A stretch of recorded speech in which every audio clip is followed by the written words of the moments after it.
अगर आप विदेश में पढ़ाई या फिर करियर बनाने का सपना देखते हैं तो जर्मनी आपके लिए एक शानदार ऑप्शन बनता जा रहा है। आज हम इसी पर बात करेंगे कि कैसे जर्मनी इंडियन स्टूडेंट्स और जो स्किल्ड वर्कर्स हैं उनके लिए एक फेवरेट जगह बनता जा रहा है, और साथ ही हम आपको ये भी बताएंगे कि जो वीजा का पूरा प्रोसेस है उसमें क्या बड़े बदलाव होने वाले हैं। Hi everybody, I am Neha Upadhyay and you are watching NBT tech it.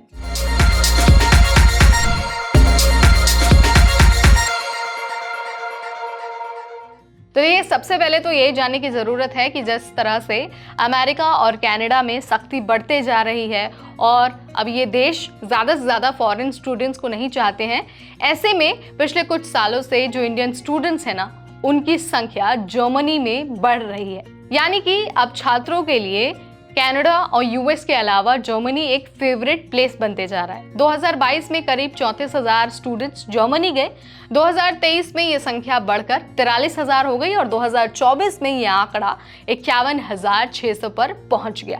इस ग्रोथ की वजह सिर्फ एक ही है, जर्मनी की हाई क्वालिटी एजुकेशन और बिना ट्यूशन फीस वाले यूनिवर्सिटीज और साथ ही रोजगार के बहुत सारे मौके।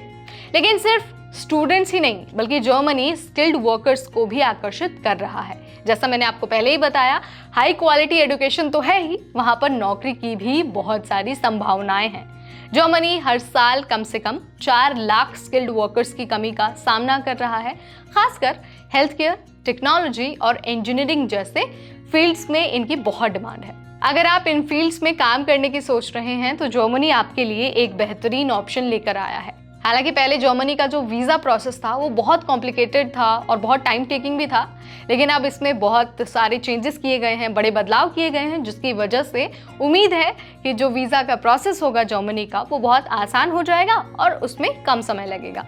तो कौन से बड़े बदलाव हुए हैं, समय कम कैसे लग सकता है, एक बार इस पर बात कर लेते हैं। दरअसल जर्मनी ने एक नया काउंसलर सर्विस पोर्टल लॉन्च किया है।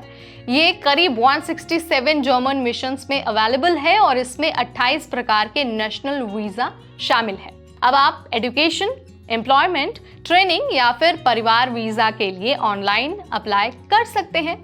ये प्रोसेस को तेज बनाएगा और आसान भी बनाएगा। लेकिन आपको इस बात का ध्यान रखना है कि ऑनलाइन फॉर्म होने के बावजूद आपको फिजिकल इंटरव्यू के लिए जाना होगा और डॉक्यूमेंट वेरिफिकेशन के लिए भी जाना होगा। यानी कि जो एप्लीकेशन का प्रोसेस है वो तो आसान हो जाएगा, लेकिन जो एक चेकिंग वाला प्रोसेस है आपके लिए, जो इंटरव्यू का प्रोसेस है, डॉक्यूमेंट वेरिफिकेशन का प्रोसेस है, वो अभी भी आपको फिजिकली ही अटेंड करना पड़ेगा। आपको अपने वीएससी में जाना होगा और वहां जाकर आपको सारे डॉक्यूमेंट सबमिट करने होंगे और आपको इंटरव्यू देना होगा। और जब आप इंटरव्यू क्लियर कर लेंगे, आपके सारे डॉक्यूमेंट सही होंगे, तभी आपको वीज़ा मिलेगा। इस पोर्टल में और भी ज़्यादा फीचर्स को ऐड किया जा रहा है, जैसे कि फैमिलीज़ के लिए एक सामूहिक आवेदन और ऑनलाइन पेमेंट की सुविधा। ये बदलाव जर्मनी को और भी ज़्यादा अट्रैक्टिव बना रहा है, खास तौर पर इंडियन स्टूडेंट्स और इंडियन वर्कर्स के लिए। अगर आप जर्मनी जाने की सोच रहे हैं तो ये वाला टाइम बहुत हाई है, बहुत सही है। जर्मनी न सिर्फ आपकी पढ़ाई को सपोर्ट करेगा बल्कि करियर में भी आपको बहुत सारे ऑप्शन देने वाला है। So forget about Canada and US, Germany will be your new go to place. So आप इसके बारे में क्या सोचते हैं, आपको ये जानकारी कैसी लगी, कमेंट के जरिए मुझे जरूर बताइए। ऐसी वीडियोस हम आपके लिए लाते रहेंगे सिर्फ और सिर्फ एनबीटी टेक एड पर।